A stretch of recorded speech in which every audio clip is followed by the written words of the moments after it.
Shari Phippen, welcome to Head on Fire. Thanks so much for being here. Thank you for having me. Shari, this is not the first time we've spoken. I got to talk to you when I was doing the research for my upcoming audiobook with Simon Audio, Where Did Everybody Go?, which is this deep dive into the loneliness epidemic. And I was unprepared. I thought in my head, I had a whole outline for what that book was going to be and the direction that research was, because I'd already done a ton of the research for this. But I got to a point in the research and writing and drafting of that book where I suddenly needed your expertise in a big way, because suddenly this book about loneliness took a left turn into zoning laws and how important an understanding of zoning laws are. And that's when you and I got connected.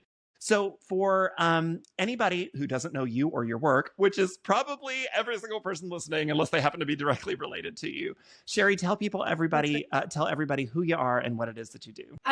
So my name is Shari Phippen. I currently live just north of Salt Lake City, Utah. For about the past 20 years, I've worked in local government, mostly in city planning. I, about a year and a half ago, jumped over to the private sector. So, of course, this is the part where I say my views don't necessarily reflect the views of my employer. I've had Dan McClellan on the show before. The audience is well versed in people who have jobs in Utah that do not align, whose personal beliefs do not align with their employer. Yeah. So largely I've worked with smaller cities. Now, like I said, I'm on the private sector side of it, but for the first 15 years of my career, I worked with cities that have gone through the transition from largely agricultural to bedroom suburban type communities. So I've seen a lot of growth and change and the effects, good and rough, that it can have on cities and on individuals. So I was so kind of fascinated to dive into the world of like what a city planner is and how, the lives that we live are so impacted by that work. But for anybody that doesn't know what a city planner is, which that's kind of the whole conceit of this podcast, is talking to people in overlooked or misunderstood fields. What is a city planner? Like, what did you do for 20 years? So a lot of times it's dictated by the size of the city.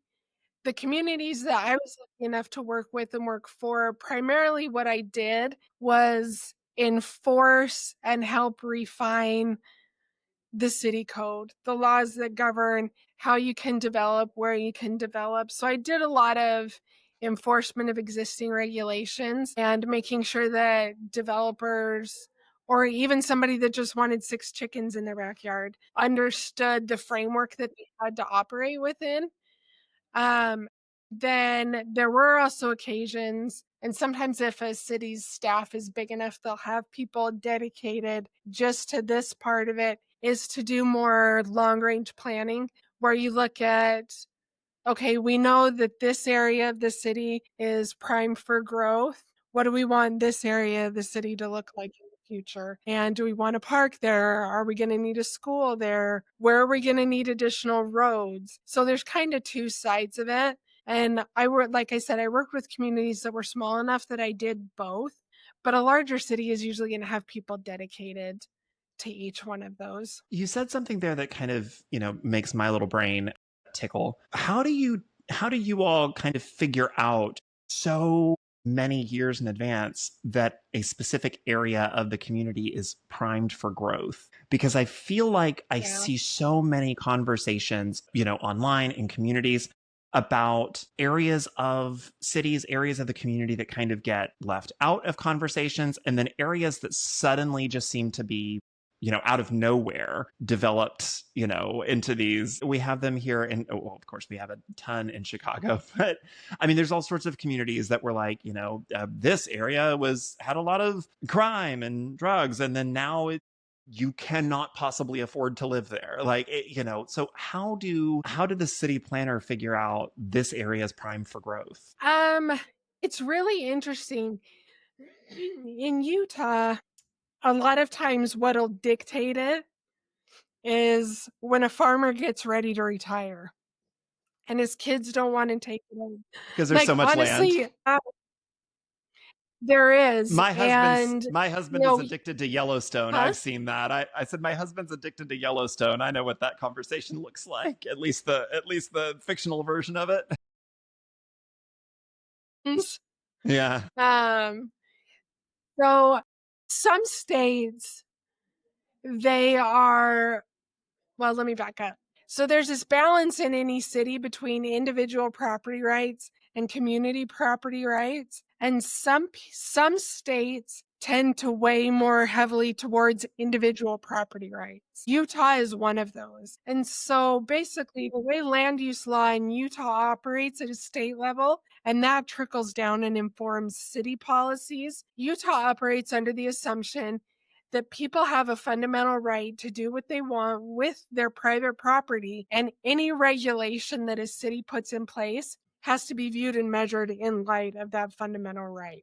And so what'll happen, you'll get a farmer that like I started saying, his kids don't want to take over the land, or, they have a developer that comes knocking and says, "Hey, we're going to give you way more money out of you for your land than what you're going to get to keep farming it." And so, like in Utah, that actually drives a lot of it, is one of those two things. And I mean, you can kind of see where a city is going to go just because of where the growth is. It's like you'll have growth up to a certain point, and then you'll have a line. And it's like, oh, that must be where the property owners change. Mm-mm. And so some of it is logic, just looking at growth patterns. But then there are sometimes something will come out of left field, and you just kind of have to deal with it. And cities have generally zoned all of the property in their boundaries. And so they've kind of made a determination already. Okay, up here on the north side of the city, we're going to say you have to have a 1 acre lot because this is farther out on the city boundaries. And, over here, more the interior of town or more towards a major road, we're going to say you can have apartments here. So the cities are required in Utah to have what's called a general plan and a future land use map. And that has basically the city's roadmap for what they want to have happen when a property owner decides to develop. So there's a few little different pieces to it. I think people might be shocked. I know that I was kind of shocked to see how much of this is kind of determined and planned by the bureaucracy, which I know is like a bad word for a lot of people, but like the kind of those lifelong bureaucrats, the people that work in the gut, like the actual bureaucrats, the people that do the job every Right, single day, and not necessarily the mayor, the governor, like the person who's right, elected. Their vision for where and how a community grows isn't necessarily as impactful as some of these right. longer term folks who are in these positions for much longer. You talked to me, and I would love for you to go into some detail here about kind of why private property rights are so sacrosanct in so many places in the country. So this kind of came up because in the conversation around loneliness, we are always idealizing the idea of like walkable communities where I can come out of my house and I can easily access not just other people, but amenities, right? I can access my grocery store. I can get to business if I want. I can maybe get to work very easily. Walkable neighborhoods with cafes and grocery stores and all of that kind of thing. And those are pretty much disappearing from the American landscape, from the United States landscape. We are endless seas of houses divided by highways that connect us to endless seas of industry, and those spheres are getting ever more distant from one another. And you spent quite a bit of time talking to me about the fact that so much of that has to do with how protected private property rights are and why. So I'd love for you to go into some detail there for the listeners. Yeah. So there's a few different things. If you go all the way back, um, to like, if you go back in Supreme Court cases, and I don't know if your research before you and I got connected looked into any of that, but I don't remember the exact year. There was a Supreme Court case that was, I think, Clyde versus Ohio. I'm gonna have to remember. I'm having to go back to like my grad school reading. But years ago, the Supreme Court ruled that fundamentally cities can separate land uses. Like it was kind of a health, safety, and welfare thing. Because, people talk about you don't want to put a slaughterhouse next to an elementary school Sure. and all Sure. of that, which is good. And so there's been some interesting jurisprudence that has evolved from the idea of fundamentally separating land uses, and the Supreme Court in other cases has held that people can do what they want with their property, and anytime that city, a state puts what's called an exaction on the property, it has to be in the interest of furthering a legitimate governmental purpose. And it has to be in like the least restrictive means possible to further that purpose. So that's like a little bit of the historical background on separating land uses and on how And the idea sure, I has started suppose to evolve that originally people that can. makes total sense. Do I want a slaughterhouse right next to an elementary Right. school? Probably not. Probably not. There's all sorts of reasons why not. You don't want a kid to get lost and accidentally become a hot dog. No. And funnily enough, in one of the cities I worked for, there was a slaughterhouse and we had to have conversations around that. Anyways, so I think if you got into the politics behind, like, and I mean like the individual political preferences of communities where like private property rights are that sacrosanct, I think you would see a pretty clear divide between, more to the right, Republican, ultra conservative, and wanting to protect those individual rights. And, in community states, areas that tend to lean more towards community property rights, you'd see more of a Democratic, left leaning, more liberal political ideologies. And so I think that some of the idea of private property rights being so sacrosanct comes from individual interpretation of what our constitutional rights mean, Well, and whether they're all about. something else that we talked about at the time was that, I mean, it just comes down to like who is writing the laws oftentimes. You kind of clued me in that, so much of our private property rights are enshrined in like state constitutions, local land use laws. So Right. your state, your city, your county, those people are the folks who kind of are determining whether you've got those walkable neighborhoods, et cetera, et cetera. But a lot of those private Right. property rights, those laws, are either being written by or supported by either people who directly run to get onto these boards or these, elected institutions that are private property that are like housing developers themselves. So of course they then have a personal vested interest in it. Or those Yeah. people are telling those people are bankrolling the political aspirations of the folks who get onto these boards and get into these positions. Is that still holding true to your understanding? That I can see, yeah. I would still believe that that's the case because in a city, at any level of government, you have the three branches of government, just the same as you do at the federal level. In a city, city council, town commission, whatever your political body is called, is the legislative body. They make the rules. And then your staff, and depending on the form of government, potentially the mayor, um, they're essentially the executive branch. So they administer the laws. And then you have some kind of like a prosecutor and appeals authority, that kind of thing. And that is your judicial branch. And so in every city and community, those three levels of government still function. And so it is really interesting to see the motivation behind why people choose to run for local elections. There will be some people that are very adamant that they run for an office to stop growth in the community. And that will be their platform.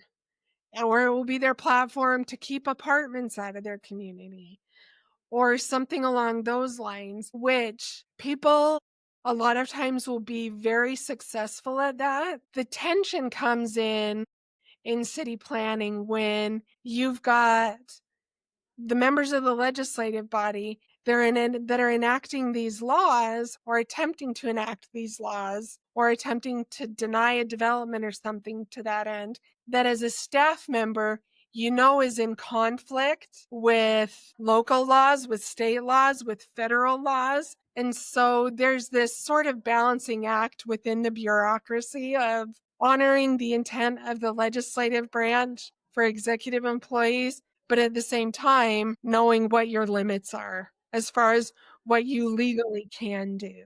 And we have an office in the state of Utah that helps take care of that. We have an ombudsman and a land use office and all that.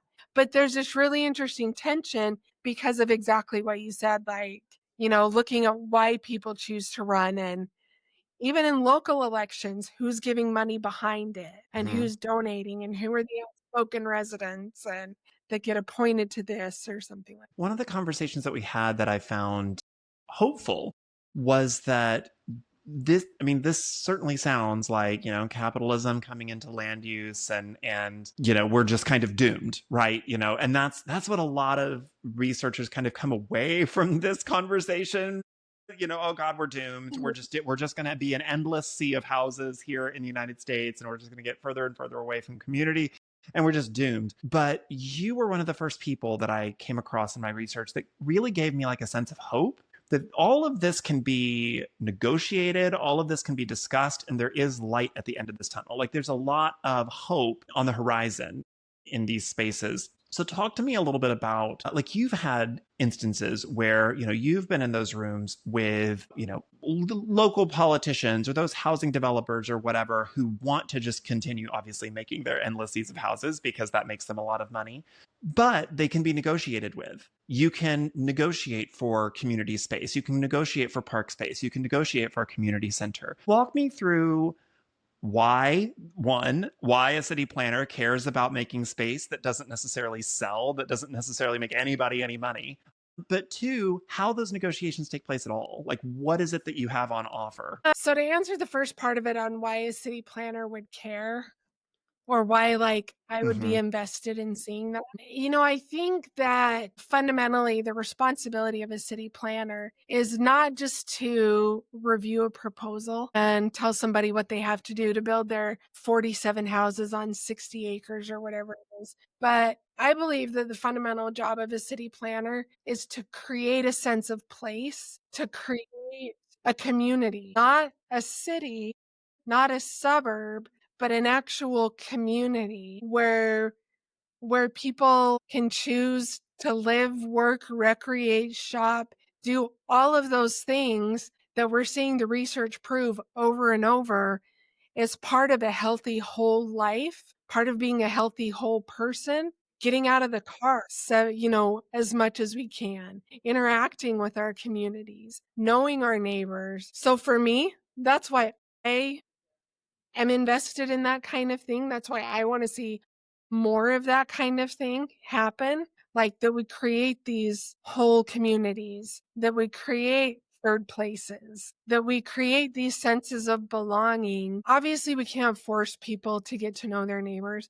We can't force people to go into the grocery store that's in the community. But if we're maximizing opportunities for people to engage and find a sense of purpose and belonging where they live, to me, that's the biggest reward of any part of a job that I've had in city planning. I love that ethos of it because you're not just, like you said, you're not just, rubber stamping. Somebody comes to you and says, "Hey, I want to invest, $7 billion in your community and make a whole bunch of houses and apartment complexes and stuff." It's also, you're planning a place where people want to live, and people don't want Right. to live somewhere that there isn't stuff to do and a community to exist in. People don't just want a place to keep their stuff, they also want a place to keep their spirit and to, have a place to relax at the end of their day and have friends and family and all of that. And you can't have that if it's purely a capitalistic enterprise. So I really appreciate that kind of turn and focus on that. I mean, I think as far as the different tools that you have at your disposal, sometimes it's just a matter of calling somebody and saying, hey, can you come in and sit down and we can talk about this? And different cities are going to put different tools in place. Like they're going to have a master development agreement or something like that that says something like, okay, we're going to give you 10% more lots. We're going to give you 60 instead of 55 if you'll set aside this acre and a half for a park, or we'll waive your building impact fees. We'll waive some of the fees associated with permitting if you will build this facility for the community to rent out for our space, art classes, or, to have a wedding reception or something like that. So there are different things that cities can do to negotiate stuff like that, to negotiate third spaces, to negotiate more open space. A lot of it depends on the relationship that you have with the developer. Some developers just want to come in and put up their cookie cutter houses and right off into the sunset. Some are more invested in the community as a whole. So as much as the public may think that cities are always in the back pocket of developers, like fundamentally that isn't the case that I've experienced. I can't say that that's never happened. I've been accused of it, and my response was, would you like to see my bank account? But it is, you have to have, as city staff, as a city planner, you have to have good relationships with developers, Sure. or you will not get them to do anything extra that benefits the community. You just And so won't. much of public work is unfortunately a series of concessions, and it's doing the most good that you can while holding on to all the pieces Apparently. of your soul that you can. Right. It's very true. I remember the day that I realized I had arrived in city planning, because in the same day, I was accused of being too friendly to developers and too hard on developers. Like, oh, Was it the same I guess I'm developer, doing that. maybe? Was it the same developer, just at different sides of the conversation? I don't think so. Anyways, it was just kind of bizarre. But I'm like, oh, I must be doing something right if everybody's frustrated with me. Something else that you walked me through that I had already been kind of looking at in this greater conversation around third places and where they are and how they're made and why or if they're disappearing or something like that. Also came up a conversation of the history of what is called redlining here in the United States. And you actually spoke quite beautifully about it as well as many of the other people that I interviewed. I'd love for you, for folks who've never heard of mortgage redlining, what is it and how is it still impacting communities today? And is there anything that a city planner can do about it? To explain it very bluntly, but also very simply, redlining was a tool that was used to racially segregate cities. Off the top of my head, I cannot remember what year it peaked. I believe it was in the late 40s and 50s, but basically, mortgage companies took a map of a city. The one that pops into my head is Denver, but I know it happened all over the place. But essentially, they took a map and drew a red line, and inside the I don't remember if it was a circle or what it was, but they basically drew a red line on a map and said, on this side of the red line, we will give mortgages to white people, and on this side of the red line, we will give mortgages to everybody else. Yeah, it was Um, like literally written into the Federal Housing Administration code, like quite literally in the Federal Housing Administration. It was federally codified racism, and I think, has set cities back from what they could be hundreds of years, because, instead of bringing people together for a place of shared community, shared experiences, shared culture, where they could learn from each other and create these mutually beneficial experiences within their neighborhoods. It's okay, well, this community is just going to be here and they're going to have their culture. And, whites are going to have their culture over here. And so it just perpetuated this idea of us versus them. And it, sort of seeped into housing types. And then further, like even the regulations within the types of mortgages that they would give to different racial groups, it made it so that whites could get a bigger mortgage at a lower rate, afford nicer property, afford nicer homes, and it became cost prohibitive for minority communities. And so they a lot of them became house poor, and so they couldn't afford the necessary upkeep because the redlined mortgage costs were so high that they couldn't afford the upkeep. The buildings would start to fall apart, and that's sort of how redlining like perpetuated what has been referred to, and I don't like either of these two terms particularly, are slums or that type of neighborhood. So it became this vicious circle that sort of kept people with a foot on their back with trying to ever get out of the cycle of poverty.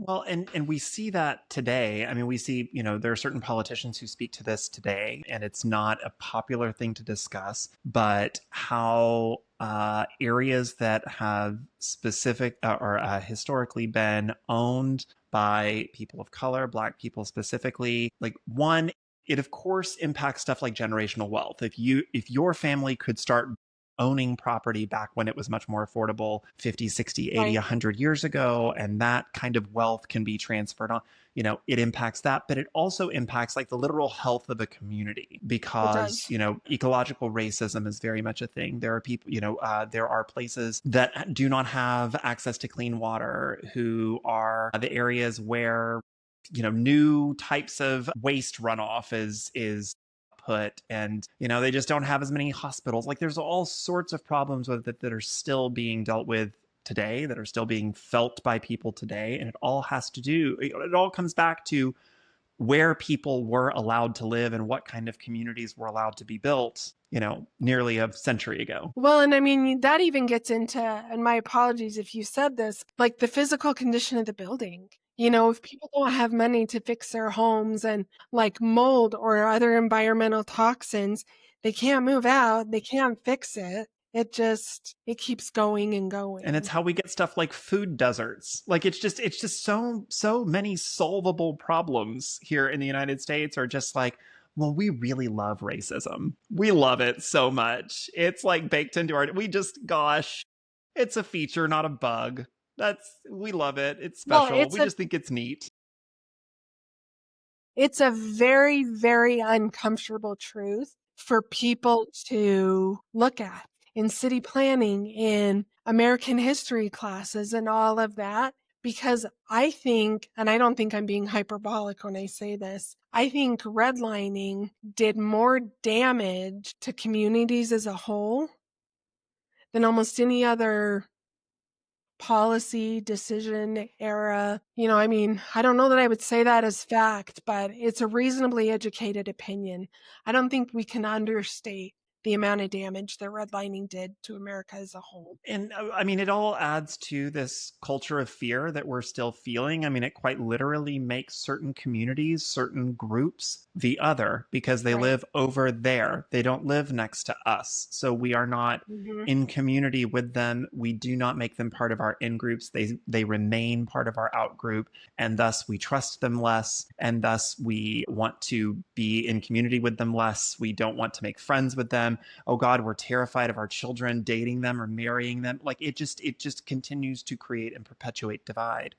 How in the job of a city planner, obviously coming in and trying to navigate through that kind of history is a difficult thing. And obviously there's only so much that a person, a bureaucrat can do. But are there instances Right. where in the position of a city planner, you can try to stitch community back together or right some of the wrongs that redlining does? Is there anything that modern day city planners can do to recreate or at least start trying to patch community back together? I do. I've heard it said that it's hard to hate somebody up close. Mm-hmm.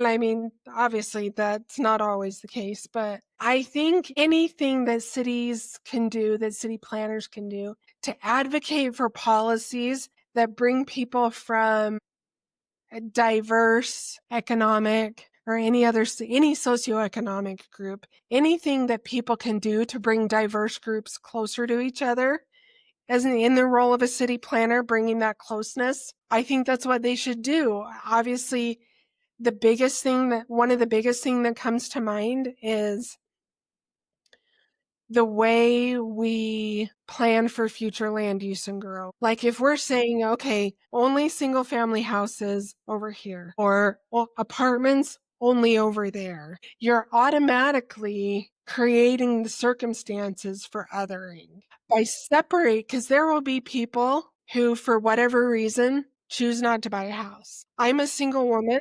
Until 6 months ago, I did not want to buy a house, but yet on certain economic factors, I met or exceeded that you would find in a traditional half-acre, white picket fence neighborhood. But I didn't, because it was just me and because I have a full-time job and a career and want to go out and do all these other things, I chose to live in apartments. And then I found my perfect little house in this adorable little neighborhood. But one of the things that I love about my neighborhood is there is a mix of housing types. I live on a little U-shaped street that has townhomes. That is off of a street that is all single family housing. In the middle of all that single family housing is a giant park. And that was one of the biggest things that drew me to my little single level condo house with a dead backyard, but I'll get to that eventually.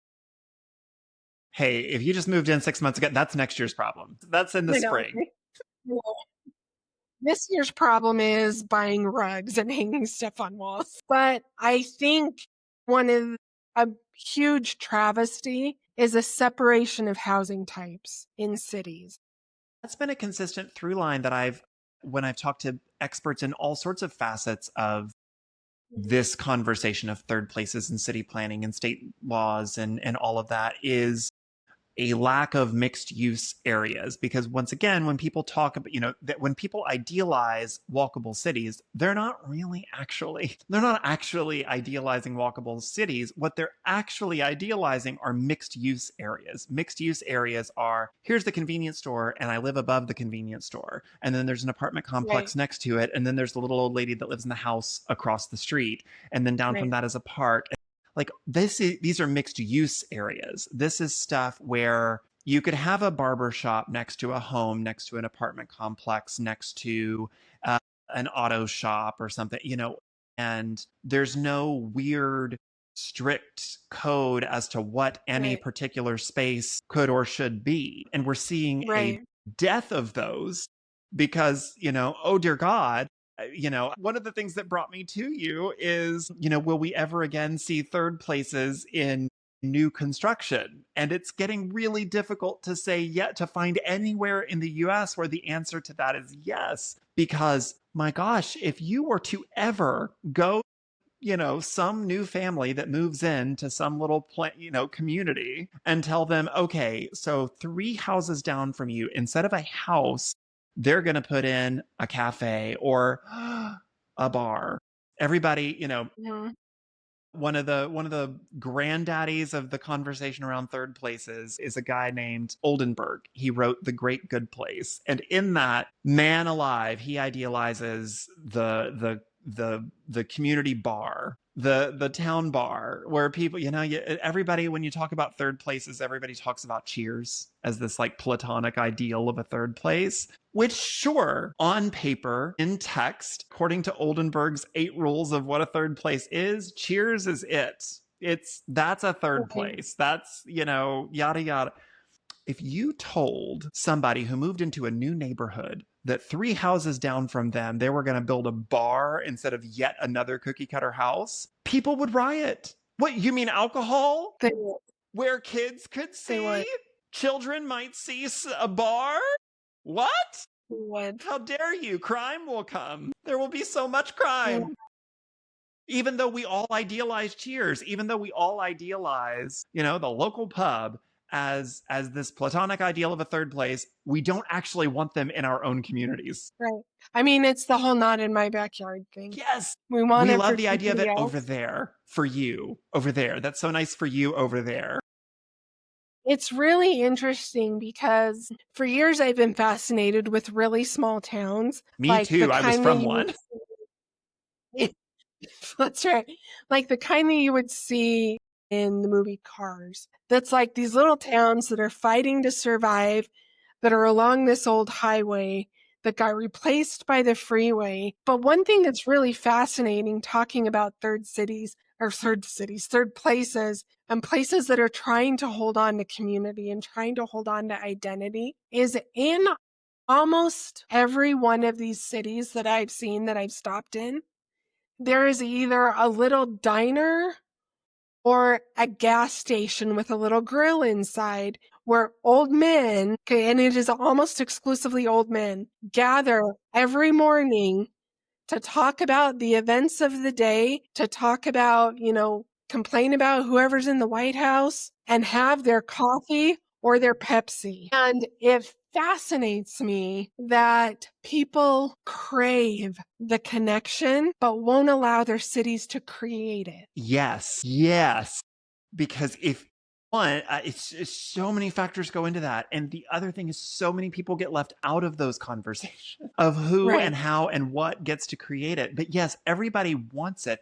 The thing about a third place that I found in the research for the book is that you can't city plan them. That's one of the only things that like local government can't do, housing developers can't do. Yes, I could build you a park, I could build you a community center, but those things are not third places. Third places are where, just like what you said, a community naturally, organically comes together to meet and talk and let their hair down and get to know one another and keep the vibe right and all of that. Like there's 8 codifiers of a third place. You can't plan for it. It's something that organically is created by the community. The problem that you have is whenever community is trying to create something and a zoning law or construction or something gets in the way of it. Suddenly, oh, well, no, no, no, you're not actually allowed to meet here or something.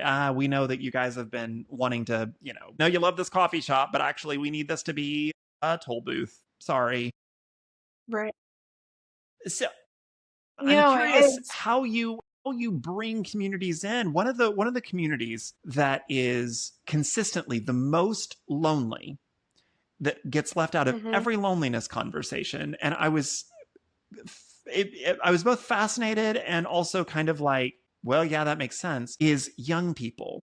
No matter what era we're in, since we've been taking this data, whoever the current young people are, teenagers and young adults, those are the loneliest people. That is the loneliest age group because our society is not built for them. The only thing that we ever want from kids is that they are over there or out of the way. Children should be seen and not heard. But there are certain areas of the country where young people have been afforded a seat at the table, and it has actually been able to distinctly improve their own Mhm. community building, their ability to see themselves in their community. One of the places that I talk about in the book is a place called the Parasite Skate Park, which is where young people just wanted a place to meet and skate, and they made one.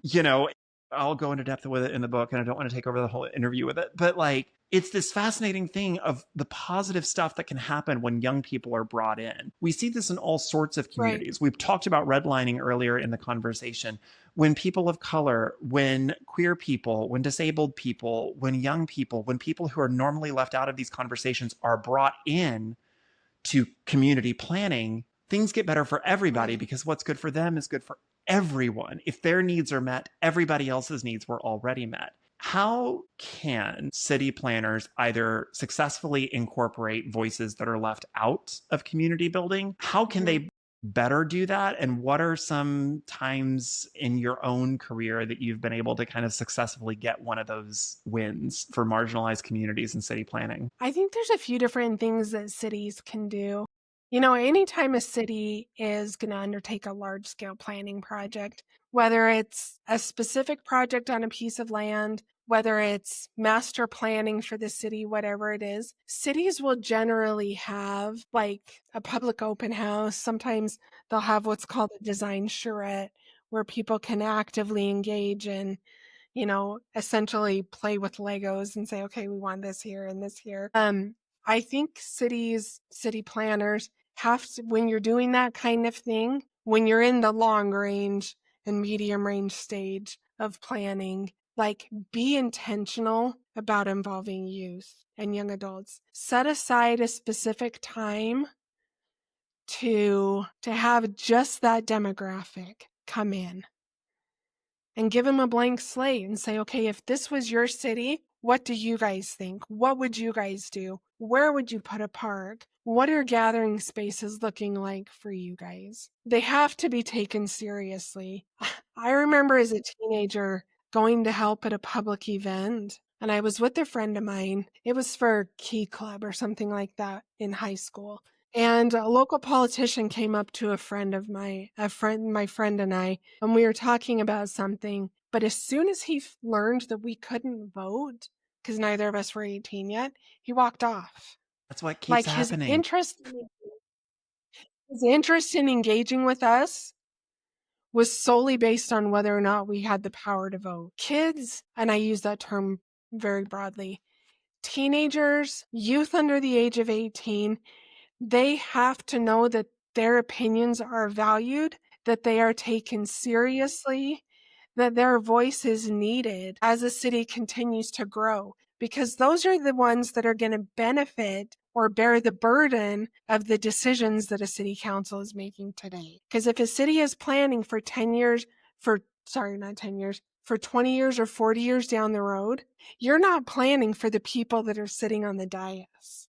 You're planning for those people's kids, especially in somewhere like Utah, where I think it's somewhere around 75% of our growth as a state is native growth. Whether that's people that have lived there their whole life or people that grew up there, left and are coming back. And like I said, it's not the politicians that we're planning for. It's the next generation and the one after that. So their voices have to be heard at early stages. Well, the other piece about that is it also models for them what community building looks like. Like how to include everybody in a conversation. And I think one of the big problems that we see with young people becoming increasingly lonelier and increasingly more disconnected from others. There's an issue with empathy. There's an issue with, everybody's like, oh, every 13-year-old out there uses the hard R. And, there's a lot of problems with the kids today and blah, blah, blah. But a lot of that, I think, has to do with the fact that we just simply are not modeling community building behaviors to them and with them. Right. And we are not also teaching them that their voice and their opinion matters until they can vote, right? Suddenly we care what you have to say, but only a little bit because you probably don't have a lot of money yet. So we only care so much. I want your vote, but you probably can't write me a big check. So, I only care about you so much. I'll come back in another 15 years when you might have some money in your pocket. Yeah. Well, it's really interesting too, because some of the disengagements, some of the lack of connection, and this goes back to what we were talking about the first time we chatted, even with the way we design our neighborhoods and, our neighborhoods, our homes, they are not designed for connection. And this is the thing with garages. Yes, I asked you. I was going to get that. I wanted to end the conversation with this, but I'm so glad we're there. I asked you, if you had a magic wand, what is the thing that you would do to instantly make community better? And you blew my mind. I'm not even kidding you. I texted everybody on my team. I was like, you are just never going to believe this answer. And it was just like I've had so many in-depth conversations with people about this. If you had a magic wand, Shari Phippen, and you could change one thing about the way that we make communities, what would you do? And your answer was? I would require garages to be recessed behind the front of the house. It makes so much sense, because when the garage is in the front, like when the garage extends past the front door, we're entering and exiting our home through the garage. We're literally never into, like, you don't We're not using our front. You were the first person. You said nobody uses their front door anymore. And I was like, no, I use my, wait, no, I don't. I don't even use my front door. It blew my mind. And that little moment of getting in and out of your car and walking to your door, coming in and out of your own front door, and like maybe you wave to a neighbor. You smile and wave, or you get to see that somebody's kids are coming home or something like that. All of that is taken from us if we enter our homes through our garages. If I was going to write a book about this kind of thing, it would be called The Death of the Front Door. I want to read that book, Shari. I hope you do. I hope Uh, you write that book. I mean, the front door, the front porch, like how many of us, I'm late Gen X. I'm like the little micro generation that's a Zennial. Uh-huh. I was born in the late 70s, and I would venture a guess that if you talk to most Gen X people, they can tell you about a house in the neighborhood or a friend's house or something like that where they just had a front door that they could walk into. They would knock and walk in. Or maybe it was a door on the side of the house.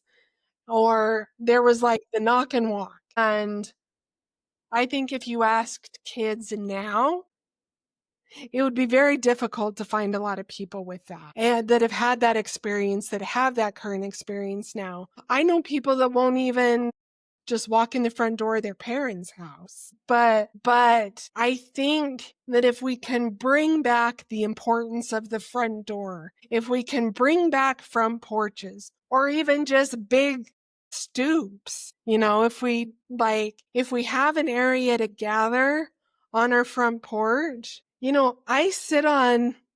don't have a big porch in my house. I just have a couple steps, but I sit out there at least a couple nights a week. The front stoop And is I also a third, like is so many people's third place. That's what was wild to me is like in the research, the front stoop, the front steps are an important third place in many communities. Right. Because you sit there and I mean, it's very cozy and air conditioned inside my house, but I want to sit outside because I want to see my neighbors come and go. I want to say hi. I want the little kids that are playing soccer in the street to accidentally kick it into my front yard. But if we're not creating homes, if we're not creating spaces in the design of our homes, in the design of our subdivisions, where these things are happening, you can live in the same neighborhood for 30 years and never know your next door neighbors because you're driving into your garage, you're going into your house, and you open your front door and cobwebs fall off. Shari, I want you to know, so by the time this episode comes out, we will have already moved into the house. But for anybody that doesn't know, we sold our house and we're moving. I need you to know that after our conversation, like last year, when I was house shopping, had that in my head. And the house that we're moving into, the garage is detached and it's behind the house. Love it. It has this beautiful big front door, the gorgeous, gorgeous all wood front door, and this big covered front porch. And I can't even begin to tell you, my husband is about sick of me saying the words front porch to him and front door because I was like, I've got big plans. I'm going to be on this front porch. I'm going to go in and out of my front door. I'm going to know. I'm so, like, it rocked my world because people think that creating community are these big sweeping things, but conversations with people like you doing jobs like a city planner reminded me that so much of building community is teeny tiny little things. It's going in your front door instead of going in your garage. It's taking that extra time when you're at your regular spot, your cafe or whatever, getting your morning coffee, literally saying hi to somebody. We're losing words. That's a whole other thing. I wrote a whole book. I could dive down 87 different rabbit holes, but it's wild. It's wild. And what you do and what you've done is such important work. And I'm so glad that we get to spotlight you because I don't think people understand the importance of a city planner. And in some places, I guess I just want to, because people might, leave this episode and say, okay, I want to learn who my city planner is. City planners in lots Right. of places they get their job differently. Some people are appointed and some people are elected. Is that right? I've got that right. A lot of places you could be appointed by the mayor, you could be appointed by the city council. Some people run for this position. I'm not familiar with anywhere that it's an elected thing. Okay, so it's mostly an appointed thing. No, mostly it's just a hired staff position. Wow. Okay, so you really are just like going air quotes administration, but like you really are just kind of like a lifer. Right. I mean, and most planners will, progress from like entry level stuff to being like a community development director. And, there may be places where it's an appointed thing, but I'm not familiar with anyone that had to be appointed to their job. Aren't you In glad? Utah, there's only 3, I think, city employees that have to be appointed. And again, that depends on the form of government, but like the city clerk or recorder has to be appointed. The city treasurer has to be appointed. And if you have the form of government where you have a day-to-day city manager or administrator, they have to be appointed. But and it's because those 3 have like bonding requirements and fiduciary duties. But most of the time, city planners, you go to school for it. Well, I didn't go to school for it. I got thrown into it, but you go to school for that kind of thing and then you just start and work your way up. Well, Shari, thank you so much for So, spending some time here and giving everybody just a little yeah, peek into the that'd be world cool. of a job that impacts all of our lives, how we live our lives, where we live our lives. And so many people don't think about it. So many people put that responsibility, put that onus, put the role onto other people. We talk to the mayor, we talk to the governor, we talk to the city council, and oftentimes it's none of those people. Oftentimes it's one of those lifelong bureaucrats who's just trying to do the very, very best they can with the very limited tools they have. But as you've shown us, you can do a lot with those tools. So I really appreciate it. Before I go, I do want to ask about the time that you were treated like Ron Jeremy. Like what? The time that you were treated like Ron Jeremy. We were talking about bars and that let's see, hold on, let me pull it back up. Okay, you were telling me about one of the first experiences as a city planner was telling a gas station that they could sell alcohol on Sunday and the various community reaction that you got to that. Okay, so yeah, when I was an itty bitty baby city planner, I was working for a town in northern Utah, and there was a gas station being built. And it was a little bit already in progress when I started. So I dealt with them a little bit as they were going on, just to make sure they were following all the different conditions of their approval. And when they were getting ready to open, I got a phone call that from whoever the store manager was going to be or somebody from their corporate headquarters. And we needed to talk about their liquor license. And because every state, every city has weird liquor laws. There's some places you can't buy liquor on election day, or you can't buy liquor between 2 in the morning and 8 in the morning, or Can't be there's drunk. always weird Listen, if liquor I'm laws. awake at 4 a.m., I better have access to alcohol. I You better know. let me drink. Something's gone wrong. For me, it's for Diet Coke. There you go. But as I was talking to this person about their liquor license, they said, now I just want to make sure, because we've been told that it's a dry county, so we can't sell liquor anywhere. We can't sell liquor on Sunday. And so I looked into our city regulations for the type of liquor license they wanted. It didn't say anything about Sunday liquor sales being prohibited. So I said, well, from my perspective, that's not an issue. These are the times you can't sell liquor. So go ahead and sell liquor on Sunday. I do not drink alcohol, but there was nothing in the regulations that said they couldn't sell it on Sunday. Word got out pretty quickly that I had done that. And I Shari, oh my I gosh, know, the scandal. scandalous. And Kids might see, Shari. well, it was the dangest thing done. I got phone calls from members of the city council of the town I was working for, wanted me to revoke it. I said, well, I can't do that. And they said, well, we don't want them selling liquor on Sunday. At that Well, before I did this, the closest place that you could buy liquor on Sunday was about 35 miles north across the border into Idaho. goodness. And I was getting pressured to try and revoke it. And they said, well, I don't have the standing to do that. And they said, well, people are going to buy liquor here on Sunday now, and they're No. going to get in a car accident and kill my kid on the kid's way home from a church activity. And they said, well, the county has a rule against it. Because I got a phone call from the county too. They said, we understand that you told gas station X that they could sell Uh, liquor on. And I said, well, it's not a rule in your rules either. And they looked into it and they said, oh, you're right. And they said, well, it's a state law. And I said, no, it's not. And so it's just a vibe we've all been keeping for some reason. it was like an urban myth. It was I don't know what it was, but no rule. And like I said, I am a very religious person who does not drink alcohol, but it wasn't up to my personal beliefs. It was up to the city regulations. So this gas station opened, and within 6 months, every other gas station in the county There you go. was selling liquor on Sunday. And I mean, you can only, it's I still do love Utah. the intellectual dishonesty of, well, if they're open on Sundays, people are going to drink and then they'll kill my kid. And it's like, don't kids go to school on like Monday? Like, aren't you worried more about going to and for like school buses and stuff? There's no school buses running on Sundays. Like, this feels like Well, a weird argument, a weird place to take it.